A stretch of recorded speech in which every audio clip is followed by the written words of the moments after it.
The polished marble of the courthouse floor was cold, but Hulwen Devereaux's blood ran colder. Every whisper in the gallery felt like a physical blow, each glance a judgment. There he sat, her husband, Rufus Hollander, the man who had promised her forever, now a stranger across a chasm of lawyers and lies. Beside his legal team, a viper in a Chanel suit, sat Victoria Lancaster, the other woman. The air crackled with a tension so thick it was hard to breathe. Hulwen clutched her swollen belly, a silent testament to a love she thought was real.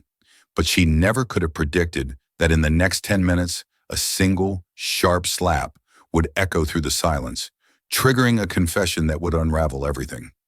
Life for Hulwen Devereaux had been a meticulously curated masterpiece. Their sprawling Greenwich, Connecticut estate wasn't just a house. It was a fortress of success, with manicured lawns that rolled down to the Long Island Sound and windows that gleamed like Rufus's confident smile. Rufus Hollander, CEO of the tech behemoth Auratech, was the architect of this life, and Hulwen, a brilliant architect in her own right before they married, had been its heart. She designed the guest wing, chosen the Calicut marble for the kitchen, and cultivated a home that was both a sanctuary and a statement. For 7 years, it was perfect. Their love story was the stuff of magazine features, the tech genius and the artistic soul, a partnership that seemed to hum with a perfect, synchronous energy. He conquered boardrooms. She created beauty. Their evenings were filled with the soft clinking of wine glasses, discussions of art and algorithms, and the easy intimacy of two people who believed they had found their other half. The first crack was almost invisible, a hairline fracture in the porcelain of their life. It started with the phone. Rufus, who had always practiced a policy of digital transparency, now angled his screen away from her. Late-night texts were explained away as urgent messages from the Singapore office. Business trips to Zurich and Tokyo became more frequent, the time zone differences a convenient excuse for clipped, impersonal calls. Hulwen wasn't naive, but she was a believer. She believed in Rufus, in the life they had built. She attributed his distance to the immense pressure he was under. Auratech was on the verge of launching Project Chimera, a revolutionary AI integration system that was poised to change the industry forever. The stress, she told herself, was monumental. She tried to bridge the growing gap, preparing his favorite meals, suggesting quiet weekends away. But it was like trying to warm a statue. He was physically present, but emotionally 1,000 miles away. The day her world shattered began with the scent of an unfamiliar perfume. It was a faint, cloying floral scent. Nothing like the fresh, citrus-based fragrances she wore. It clung to the collar of his Brioni suit jacket, which had been tossed carelessly onto the chaise lounge in their walk-in closet. A cold dread, sharp and acidic, rose in her throat. It was a cliché, the kind of thing you saw in bad movies, but the evidence was undeniable. That night she couldn't sleep. The man breathing softly beside her felt like a stranger. At 3 a.m., driven by an instinct she could no longer ignore, she slipped out of bed. His phone was on the nightstand, charging. Her heart hammered against her ribs as she picked it up. His thumbprint was the key, but she remembered the passcode he'd set years ago, the date of their first meeting. She held her breath and typed it in. It worked. He hadn't even bothered to change it. There in his messages was a name, Victoria. The conversation history was a brutal narrative of their affair. Explicit photos, declarations of passion, and arrangements for clandestine meetings. But one thread of messages stood out, colder and more calculated than the rest. Victoria, is the asset transfer scheduled for Friday? Rufus, yes, it's risky. Victoria, no risk, no reward, darling. Remember what's at stake. Innovate Dynamics won't wait forever. Rufus, and Hulwen? Victoria, she's your problem to manage. Keep her quiet. A messy divorce now would draw too much attention. Just keep her comfortable in her gilded cage until Chimera is ours. Innovate Dynamics, Auratech's biggest competitor. This wasn't just an affair. It was a betrayal on a corporate, world-altering scale. He wasn't just cheating on her. He was using her, using their marriage as a cover for corporate espionage. The floor seemed to drop out from under her. The gilded cage she had thought was a sanctuary was, in fact, a prison. And the man she loved wasn't her partner. He was her warden. A wave of nausea washed over her, and she ran to the bathroom, her body convulsing with the violent sickness of a broken heart. It was only a week later, sitting in her doctor's office, that she learned the true devastating irony of it all. She was 8 weeks pregnant. The positive pregnancy test lay on the cold marble vanity like a verdict. 2 pink lines that should have been a symbol of joy, of a new chapter for her and Rufus, were now a declaration of war. The baby growing inside her was not a bond that would mend their fractured marriage. It was a life tethered to a lie, a future conceived in deceit. For a day, Hulwyn allowed herself to crumble. She wept until her eyes were swollen shut, the primal sounds of her grief muffled by the vast, empty silence of their perfect house. Then a different emotion began to surface, pushing through the grief like a shoot of steel. It was rage, a cold, clear, clarifying rage. She had been played, used as a pawn in a game she didn't even know she was a part of. Victoria Lancaster's words from the text messages echoed in her mind. Keep her comfortable in her gilded cage. She would not be kept, and she would not be quiet. The confrontation was not the screaming match she had imagined. It was colder, sharper, and far more lethal. She waited until Rufus came home that evening, looking exhausted and self-important as he loosened his tie. She was sitting in the living room, the pregnancy test and a printed copy of his text to Victoria laid out on the glass coffee table. "We need to talk," she said, her voice devoid of the warmth he was used to. Rufus's eyes flickered to the table, and for a split second, she saw a flash of pure panic. It was quickly masked by a weary annoyance. "Hulwyn, I've had an incredibly long day. Whatever this is, can it wait?" "No," she said, her voice as unyielding as stone. "It can't. I know about Victoria. I know about Innovate Dynamics. I know about Project Chimera." The color drained from his face. He stared at her, his mouth slightly agape. He looked less like a powerful CEO and more like a cornered animal. "How? You went through my phone? Don't you dare try to make this about my violation of your privacy," she snapped, standing up. The rage was a fire in her veins now. "Your privacy ended when you brought your corporate spy into our bed, when you decided to sell out your own company while using our marriage as a smokescreen." "You don't understand what you're talking about," he said, his voice low and threatening. "This is business. It's complicated. You need to stay out of it." "Stay out of it?" She laughed, a bitter, broken sound. "Rufus, it's my life you've demolished. Our life." She gestured to the pregnancy test. "And now it's this baby's life too? I'm pregnant." His reaction was the final, fatal blow. There was no joy, no shock, not even remorse. His eyes widened in what looked like pure, unadulterated fear. He looked at her stomach as if it contained a bomb. "This," he said, his voice barely a whisper, "this changes everything. It complicates things." "Complicates things?"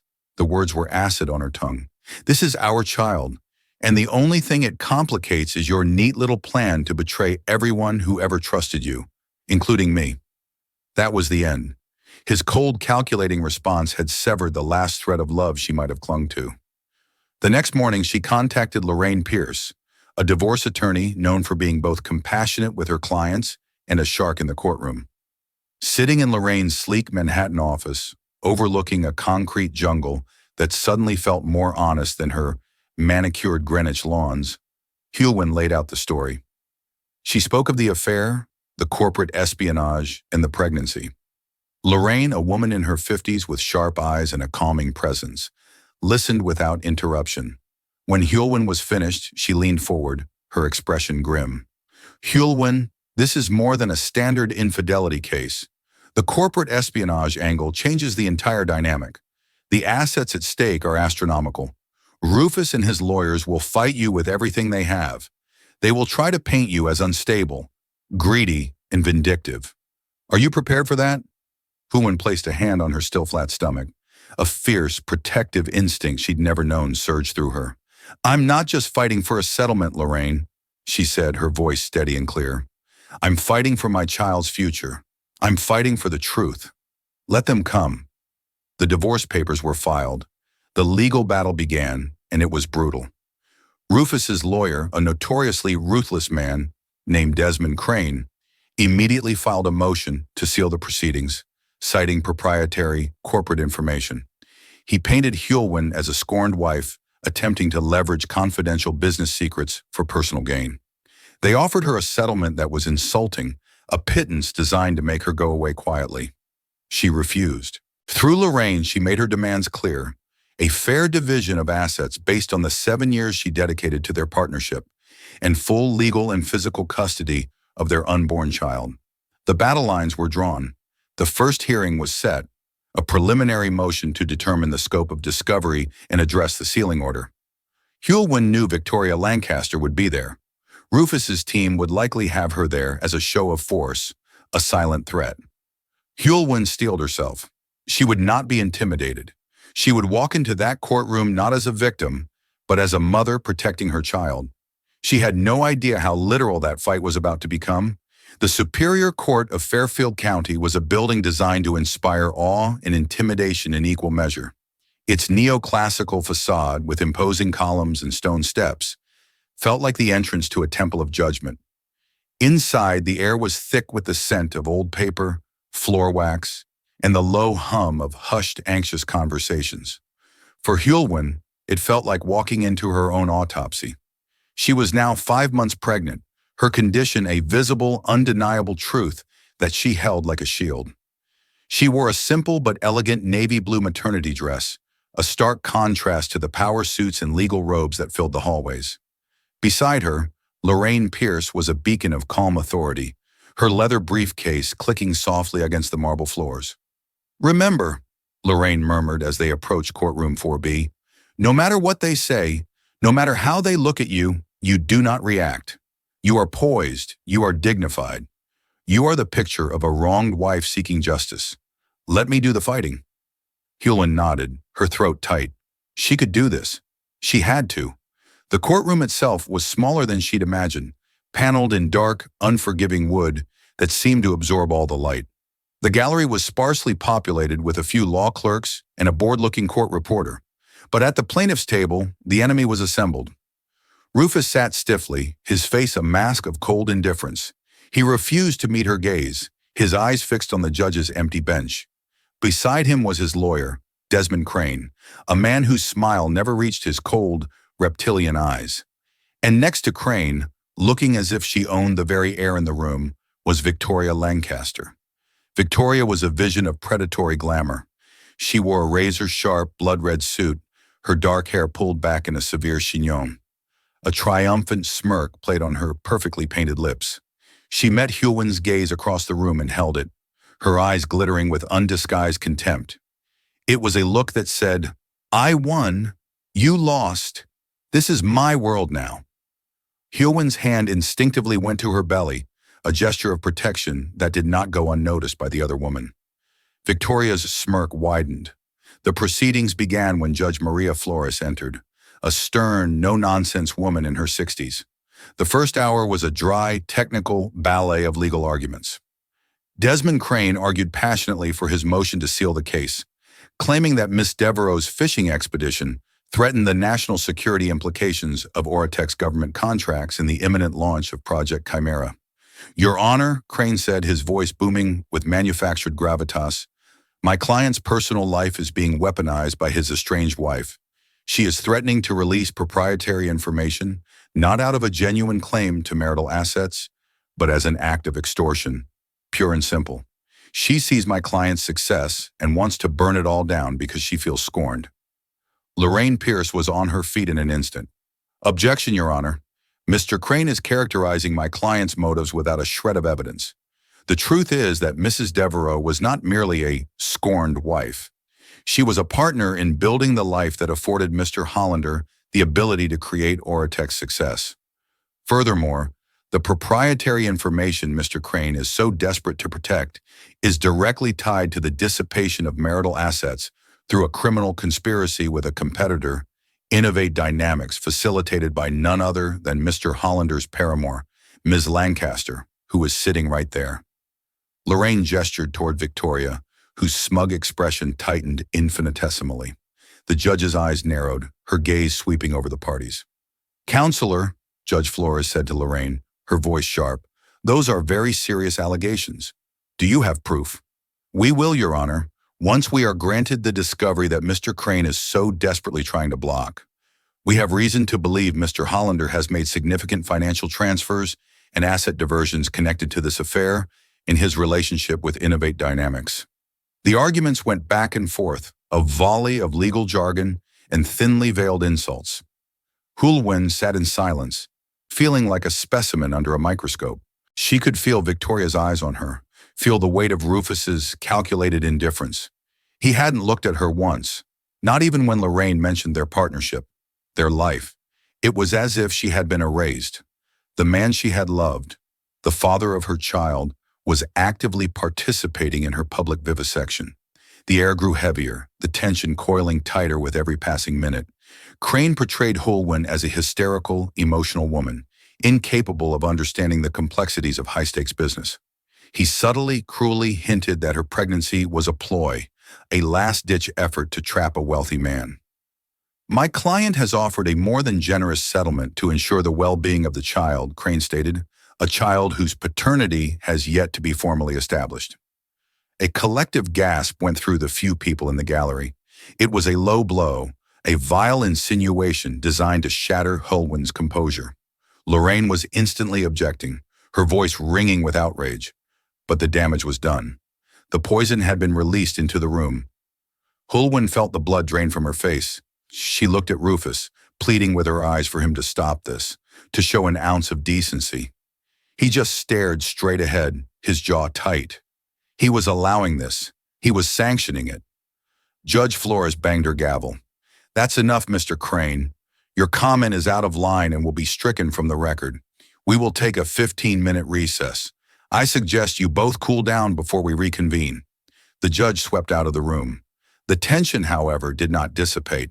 It morphed into something uglier, more personal, as the legal restraints were momentarily lifted.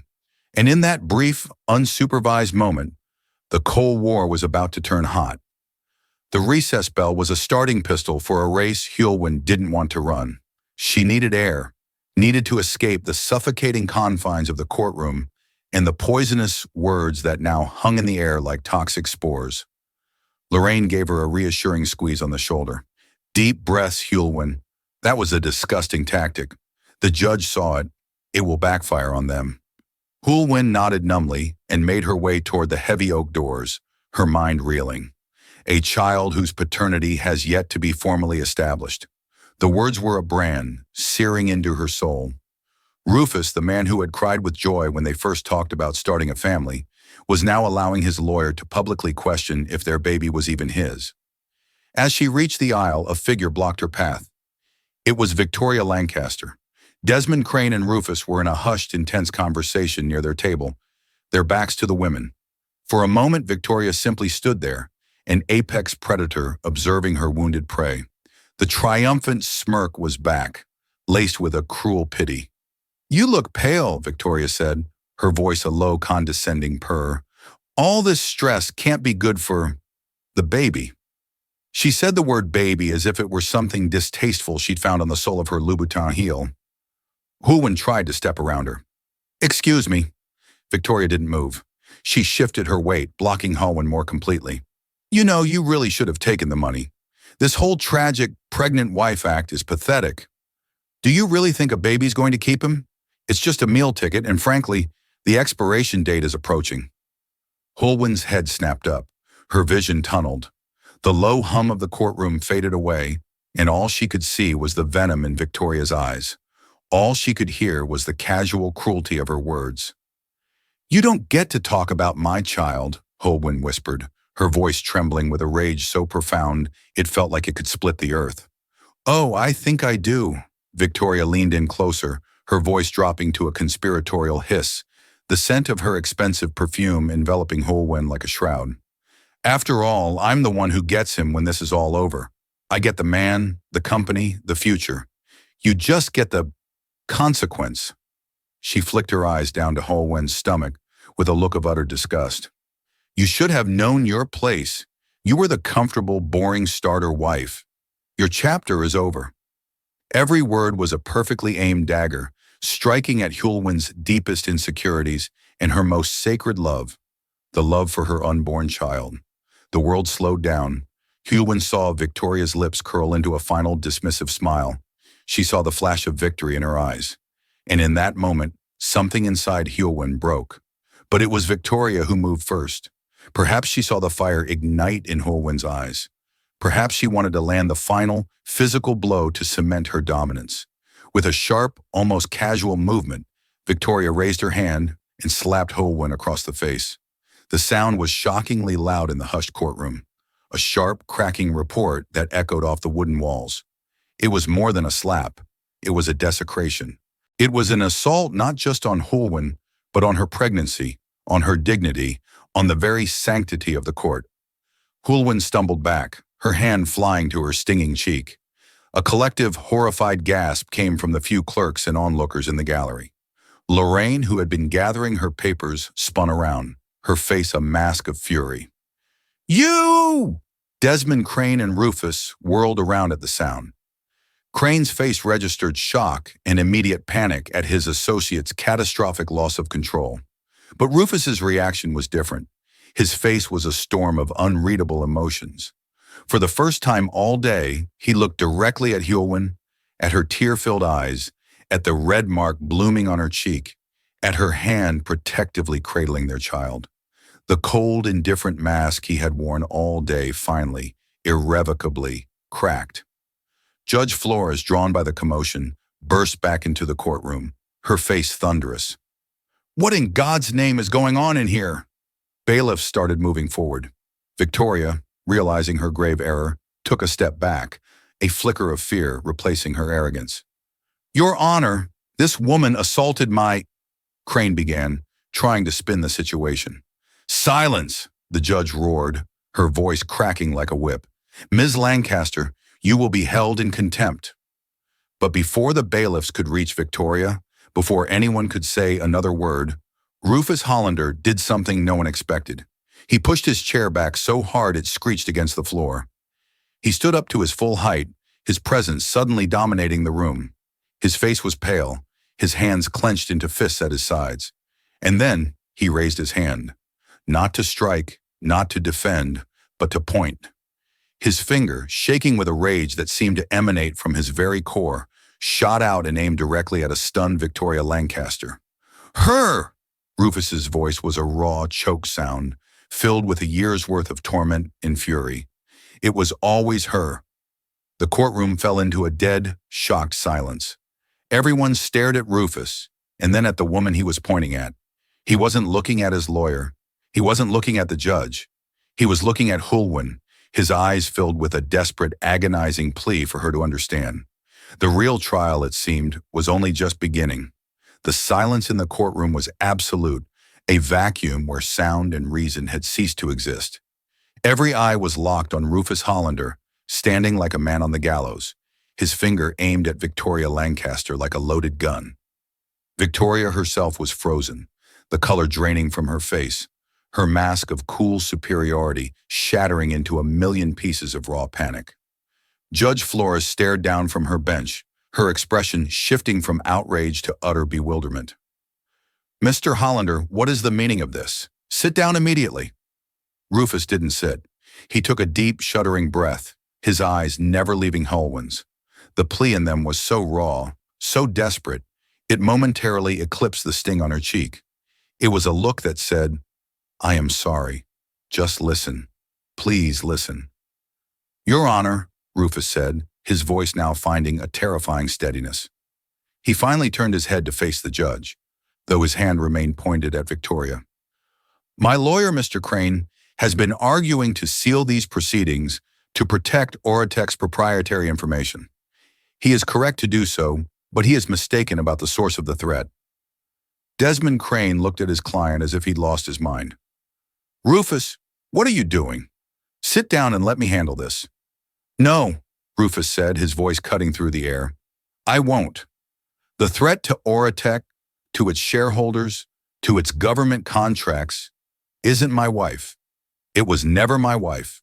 He slowly lowered his arm, his gaze now sweeping over Victoria with a look of pure loathing. It's her and her employer, Innovate Dynamics. A frantic energy seized Crane. Your Honor, my client is under extreme emotional distress. His words are not. I am under no distress, Desmond, Rufus cut him off coldly. In fact, I have never been more lucid in my life.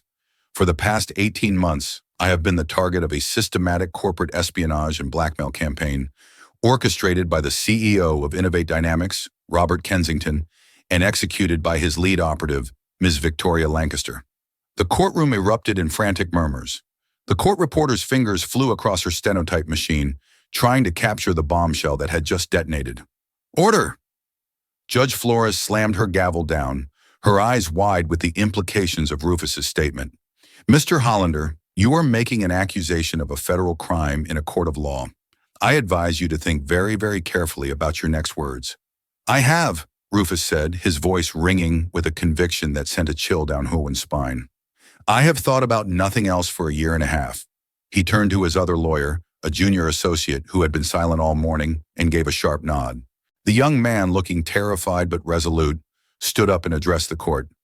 Your Honor, with the court's permission, my client, Mr. Hollander, wishes to dismiss his current lead counsel, Mr. Desmond Crane, and submit into evidence a prepared deposition and a set of documents that will substantiate his claims. Crane was apoplectic. This is outrageous. A farce. I have not been consulted. That's rather the point, Desmond, Rufus said icily. Your Honor, my wife's attorney, Miss Pierce, has based her case on the belief that I was dissipating marital assets through an affair. She is both right and wrong. Assets were moved. An affair did occur. But it was not for love or lust or any other reason than coercion. I was being blackmailed. Hulwen felt her knees go weak.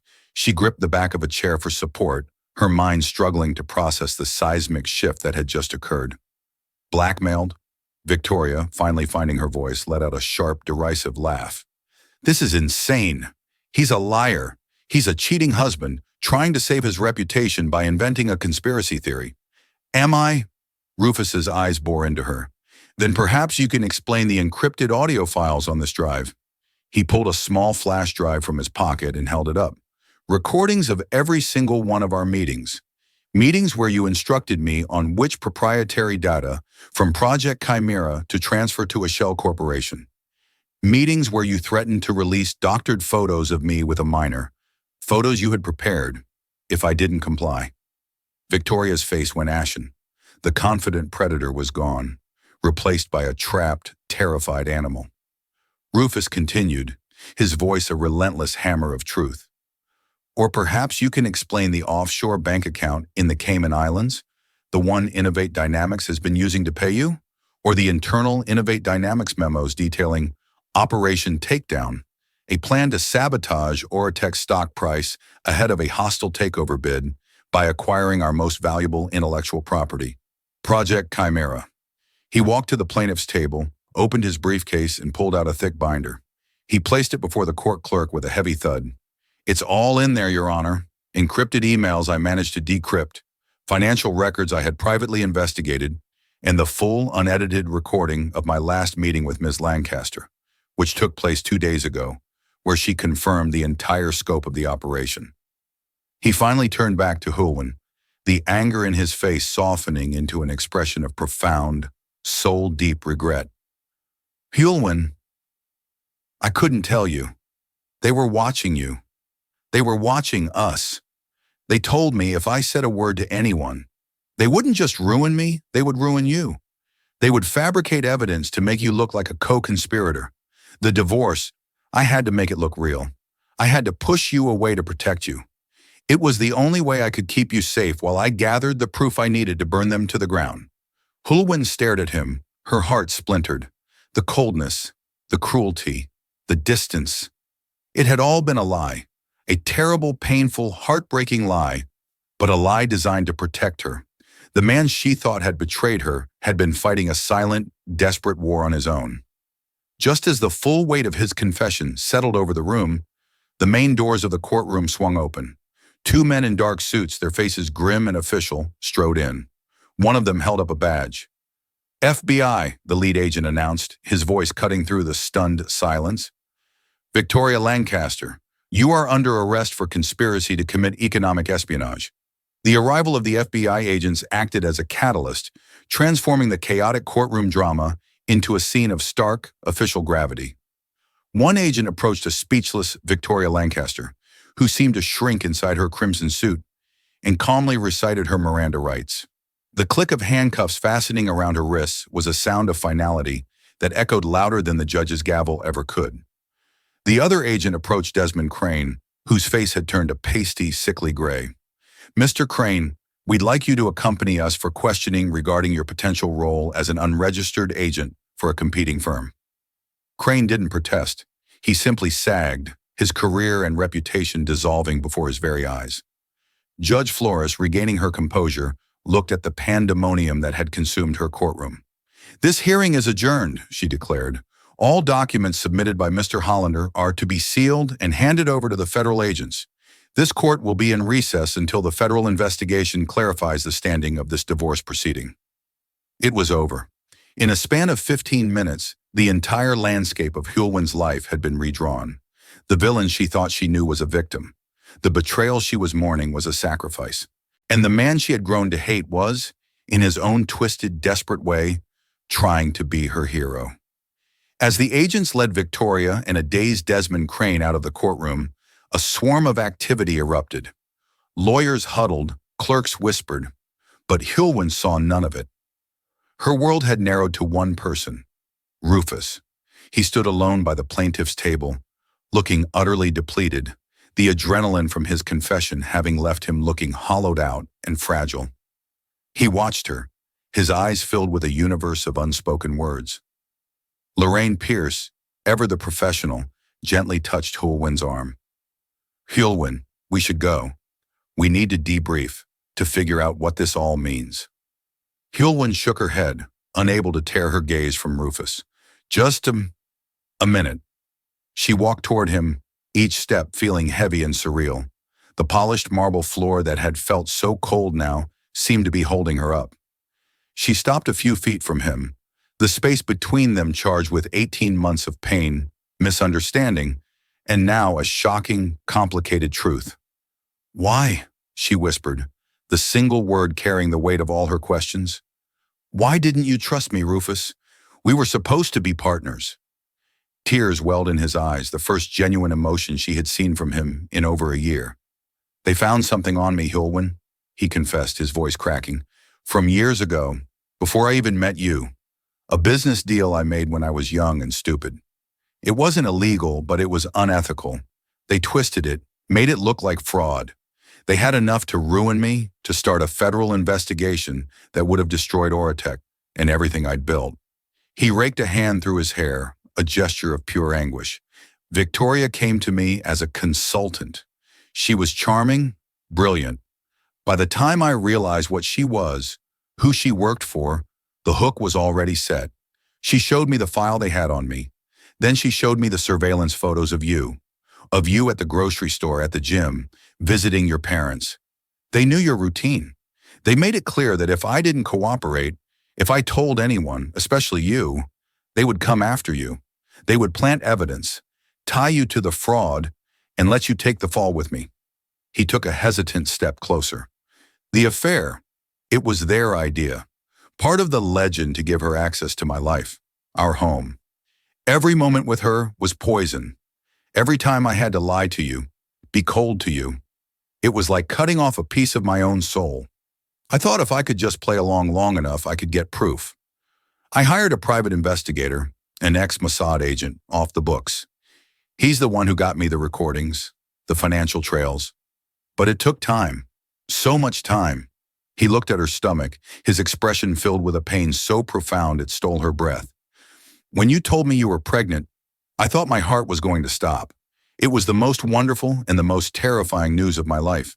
You were bringing our child into this nightmare. And Crane's comment in court today about paternity, I instructed him to do it. Hulwen recoiled as if he'd slapped her himself. What? It was a signal, he explained desperately. To the FBI. They were waiting for my signal to move in. The plan was for me to create a disturbance during the hearing that was so out of line, so egregious, it would throw the court into chaos. That was the signal to let them know I had the final piece of evidence and that Victoria was in the room. When Crane said that, I was supposed to stand up and confess. But then she slapped you. His voice broke completely. When I saw her put her hand on you and our child, the plan went out the window. All I could feel was this white-hot rage. All I knew was that I had to end it. Right there. For you. Hulwin listened, absorbing the terrible, intricate details of his story. It was a monstrous, impossible situation. He had chosen to walk through hell alone to keep the flames from touching her. He had lied. He had deceived. He had broken her heart into 1,000 pieces. But he had done it all to save her. The rage she had nurtured for months was gone, replaced by a vast, aching sorrow. A sorrow for the time they had lost, for the trust that had been shattered, for the man she loved who had been forced to become a monster in her eyes to protect her. She didn't know if she could forgive him. The wounds were too deep, the lies too corrosive. How could she ever trust him again? But as she looked at his broken face, she also knew she couldn't hate him. The foundation of their life had been a lie. But perhaps, just perhaps, the love that built it in the first place had been real after all. "I need to go," she said, her voice barely a whisper. She turned and walked away, leaving him standing alone in the wreckage of their lives, the silence of the empty courtroom his only companion. The world outside erupted in a firestorm of media coverage. The Oratech espionage scandal was a sensational story, a high-stakes corporate thriller played out in real time. News channels ran dramatic B-roll of federal agents, leading a stone-faced Victoria Lancaster away in handcuffs. Financial journalists wrote breathless columns about Robert Kensington's failed gambit and Rufus Hollander's brilliant, ruthless countermove. He was lauded on the cover of Forbes and the Wall Street Journal. Not just a CEO, but a corporate patriot, a modern-day general who had defended his fortress from a hostile siege. He was a hero. For Hulwin, this public narrative was a surreal and discordant symphony playing in a distant room. She saw none of the heroism. She only saw the ghost of her husband, a man whose televised image felt as foreign to her as the legal jargon that now defined their lives. She had retreated to the sanctuary of her parents' home in the Hudson Valley, a rambling colonial house nestled amongst acres of oak and maple trees. Here the air was crisp with the scent of wood smoke and decaying leaves, a world away from the metallic tang of betrayal that still clung to her memory of the courtroom. The house was a repository of her childhood, a time of uncomplicated truths. She would spend hours in the window seat of her old bedroom, watching the wind rustle the fiery autumn leaves, her hands resting on the gentle swell of her belly. She tried to read, but the words blurred. She tried to sketch, but her hands felt leaden.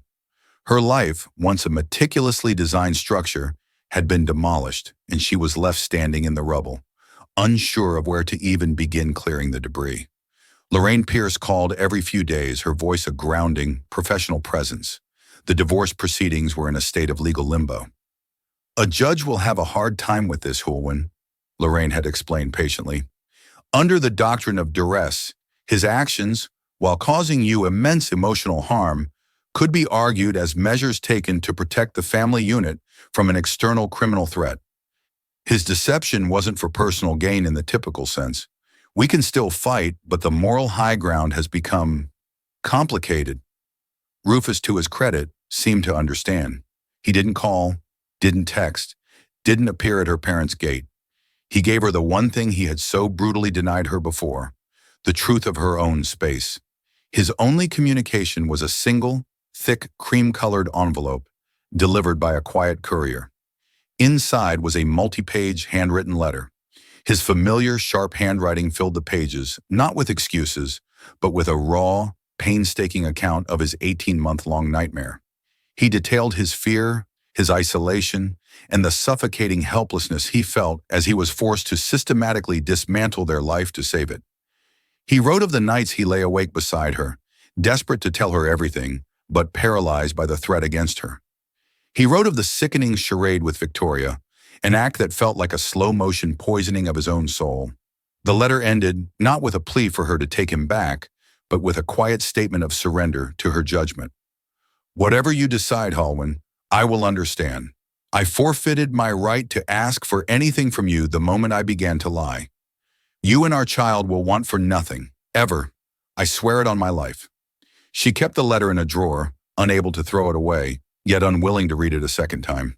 It was a testament to a truth so painful and complex that her mind could only process it in fragments. The Rufus who wrote that letter was the man she had married, but the man who had sat silently in court while his lawyer questioned their child's paternity was a stranger she never wanted to see again. How could both men be the same person? One afternoon, as a low gray sky threatened rain, she felt it, a definitive, undeniable flutter deep within her. It wasn't the first, but it was the strongest yet, a tiny, insistent kick. She gasped, her hands flying to the spot. It happened again, a little pulse of life asserting its presence. In that moment, the noise of the world, the media, the lawyers, the scandal, faded into an irrelevant hum. This was the only truth that mattered. This was a life that was half her and half the man who had both saved and shattered her. This child deserved more than a life defined by its parents' wreckage. It deserved a chance to know its father, a father who, for all his catastrophic flaws, had fought a war for them. Forgiveness felt like a distant, impossible star. But truth, the truth was something she could touch. The truth was the solid ground on which she could perhaps, one day, build something new. Her fingers trembled as she picked up her phone and found his name. She pressed the call button before she could lose her nerve. He answered on the very first ring, his voice tight, breathless. "Hulwyn, I'm at my parents' house," she said, her voice steadier than she felt, the familiar landscape outside the window giving her strength. "If you want to talk, really talk, you can come here." A pause, then, "I'll be there."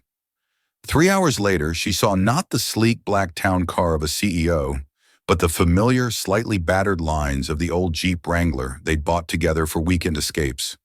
The sight of it caused a pang in her chest, a memory of a simpler, happier time. He parked at the end of the long driveway and walked toward the house, his steps hesitant. He looked different, thinner, with shadows under his eyes that his tailored suit couldn't hide. He had shed the armor of the boardroom titan. He looked only like a man approaching a verdict. She met him on the wide front porch, the air chilled with the coming rain. They sat in two weathered rocking chairs, the space between them feeling like a mile-wide canyon. For a long, heavy time, the only sounds were the creak of the chairs and the rustle of the wind. Finally, she spoke, her voice low. "I've read your letter. I understand why you did what you did, Rufus. Intellectually, I understand it.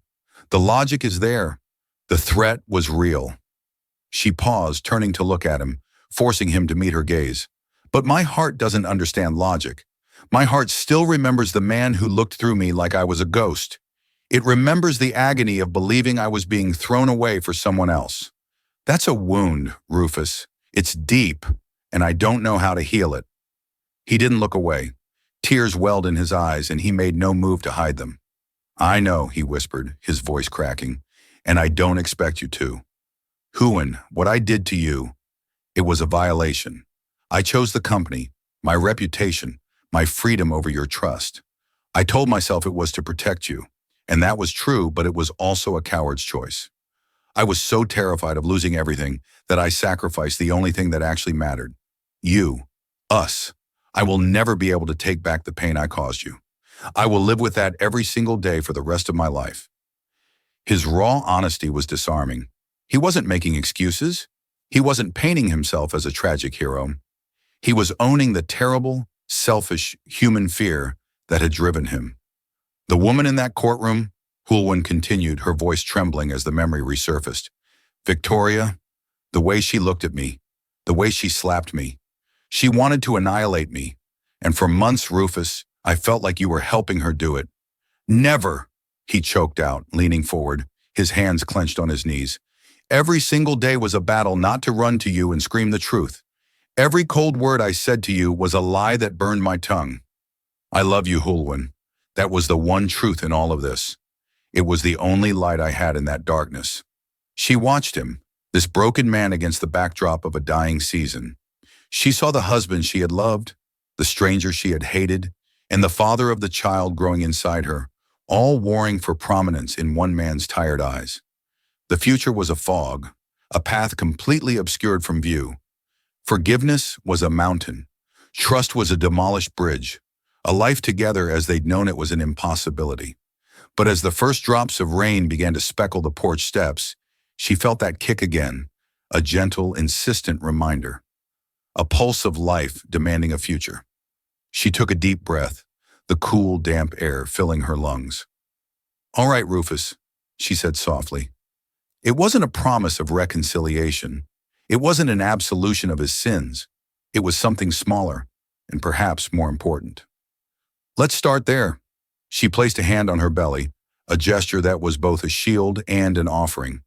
"Let's start with the truth." It wasn't a happy ending, and it wasn't a new beginning. It was simply the first tentative step onto a different, unknown path, one they would have to learn to walk, perhaps together, perhaps apart, in the long and complicated aftermath of the storm.